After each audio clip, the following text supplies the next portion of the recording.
All of the most famous bridges in the world are anchored to the earth in some way, practically speaking, because they can be. The bodies of water they span are all shallow enough to reach bedrock. In Seattle, Washington, that's not the case.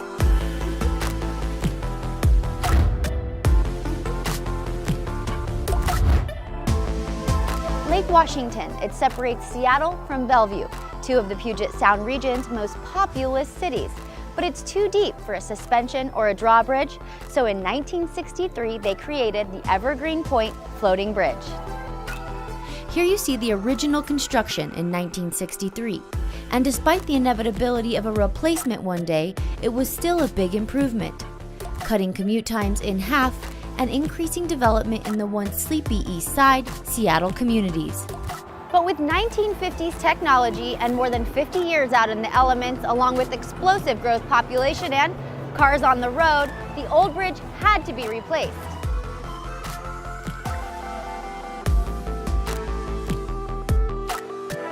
The new SR 520 floating bridge is dramatically different, both from a construction standpoint as well as the way it was engineered to carry up to 150,000 cars a day. So now we've got cars, we've got HOVs, which are high occupancy vehicles, we've got ride shares and buses. We also wanted to connect people who are riding their bicycles or pedestrians. So that's what this bridge does. It really connects two communities with each other. It is the largest floating bridge in the world, more than 1.4 miles from end to end.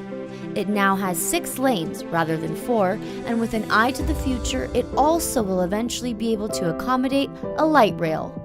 As you might imagine, a project like this was a colossal undertaking, and NECA contractor DBE Electric was thrilled to play a role, especially because of the programs put in place by the Federal Highway Administration to use small and minority-owned businesses on the project. DBE Electric is a certified DBE MBE company, meaning it's a minority business enterprise.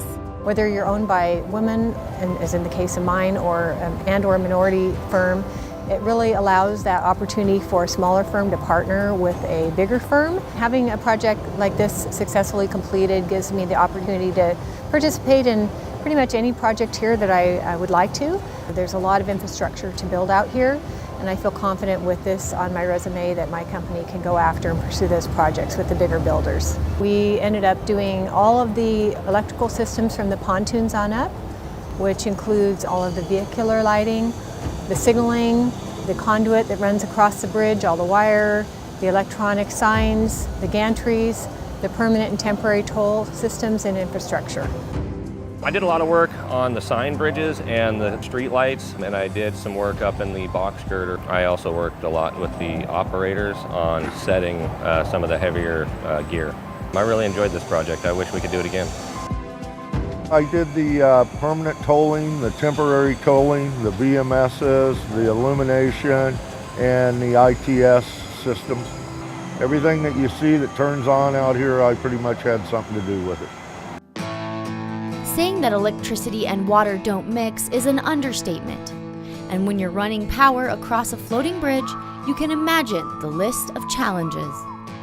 I think some of the key challenges in replacing an old bridge that you have to maintain in service while you build a new bridge right next to it is really just the logistics of how you get all of the men and women, equipment and material out to the structure, especially one that's 1.5 miles long and floating.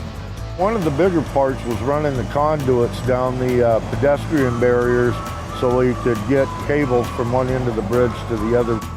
I think it speaks to the diversity of the type of work our contractors can do, whether it's a high-profile project like this bridge, or it's a stadium downtown, or it's an office building or a school or even a residential area. Our contractors can do it all.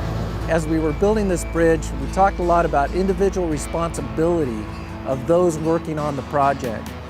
And by having qualified, certified, and professional electricians that were provided by Local 46 out here, by electrical subcontractors such as DBE Electric, we were able to get people that understood the importance of the quality, the workmanlike manner, the craftsmanship that was put into it. I think it's probably going to be the icon of my career because it was such a large, fun project. I feel pride that I had a part of it, and I know it'll be here long after I am. This project is a great example of what can happen when a smaller company gets a chance to work with a great big company. And that partnership, I'll never forget it. It was built for 75 years of service, and that's a long time. So this bridge will be able to not only carry us, but also our children. So it's really a bridge to the future. At the end of the day, for the NECA IBEW Powering America team here in Seattle, not only can they drive by a project they helped bring to a successful completion, they can drive on it. Well, that's it for this edition of ETV. Be sure to follow us on all of our social media accounts. For ETV on Lake Washington in Seattle, I'm Erica McClarty. For more information about the floating bridge, check out the February 2017 edition of Electrical Contractor magazine.